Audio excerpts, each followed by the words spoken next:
তোমাদেরকে বলেছিলাম যে আমি কদিন ভিডিও দিতে পারছি না, তার কিছু কারণও ছিল, কিছু ব্যক্তিগত কারণের জন্য আমি ভিডিও দিতে পারিনি।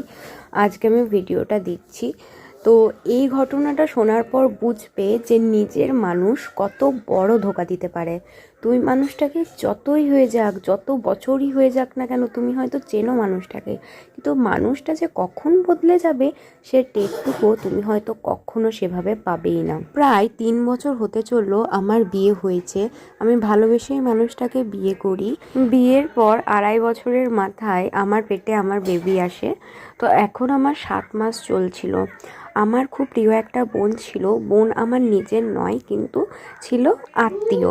তো ছোটবেলা থেকে তার মা বাবা নেই, সে অনাথ। কখনো কখনো আমার ঘরে এসে থাকতো। আমার বাবা মা তাকে নিজের মেয়ের মতনই স্নেহ করতো।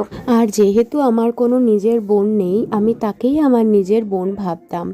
এই সময় আমার খুব একা একা লাগতো। তো সেই কারণে আমি আমার ওই বোনকে আমার কাছে আসতে বলি, আর আমার বোনও আমার কাছে আসার জন্য ছটফট করতো। আমিও আমার বোনকে খুব ভালোবাসতাম। কথা মতো যেমন কথা তেমনই কাজ, আমার বোন আমার কাছে চলে এলো। এবারে আমরা দুজন বেশ একে অপরের সাথে ভালোই সময় কাটাতাম, সুখে দুঃখে। আস্তে আস্তে না আমার বোন পাল্টে যেতে লাগলো, আগের মতন রইল না।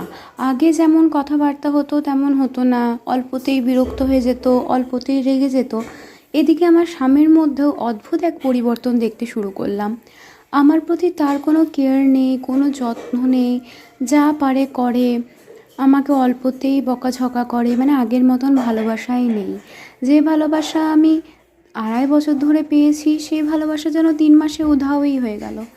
আমি মনে করলাম হয়তো কোনো কারণে আমার বোন আমার প্রতি রেগে গেছে, কিংবা একঘেয়েমি এতদিন আমার সাথে রয়েছে, সেই কারণে হয়তো বিরক্তি লাগছে। আসলেই আমি ভুল ছিলাম। যাই হোক, আমার বেবি যখন হলো তখন আমি মায়ের কাছে যাব ভাবলাম, কারণ ওখানে আমি সেবা শুশ্রূষা পাবো না, আর এই সময় সেবা শুশ্রূষা পাওয়াটা খুবই দরকার একটা মেয়ের জন্য। তো সেই মতো আমি আমার বোনকে বললাম যে চলো তাহলে চলে যাই। আমার বোন তো যেতেই চাইছিল না, বললো যে না এখানেই থাক, আমি তোর সেবা করব। কোনোভাবে আমি জোর করে নিয়ে যাব ভাবছিলাম। তারপরে একদিন কি হলো, আমি দেখলাম আমার বরের ফোনটা নিয়ে। আমি বরের ফোনে দেখলাম ও আর আমার বোন সারা রাত চ্যাটিং করেছে। আর সেই সব নিজের বরের কথা আমি আর নাই মুখে বললাম। যতই হোক আমার বর তো বটে, আমি বললামই না চ্যাটিংগুলো। যাই হোক, আমি বুঝতে পারলাম তারা দুজনাই চিটিং করছে। আমি যখন ঘুমিয়ে পড়তাম তারা রাত জেগে টিভি দেখতো কিংবা ল্যাপটপে সিনেমা দেখতো।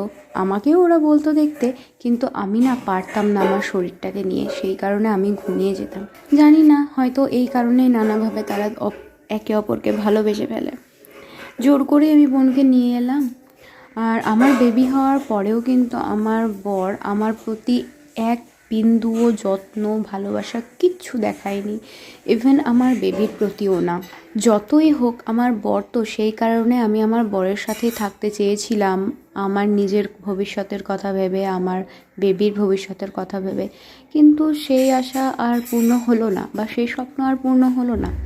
কিছুদিন পরই বর ডিভোর্সের নোটিশ পাঠিয়ে দেয় আমার ঘরে। সে নাকি তার এখন যে প্রেমিকা রয়েছে, অর্থাৎ আমার বোন, তার সাথে আবার নতুন করে সংসার করতে চায়। আমি প্রথমে আপত্তি জানিয়েছিলাম, প্রচুর ঝগড়াঝাটি ঝামেলা হলো।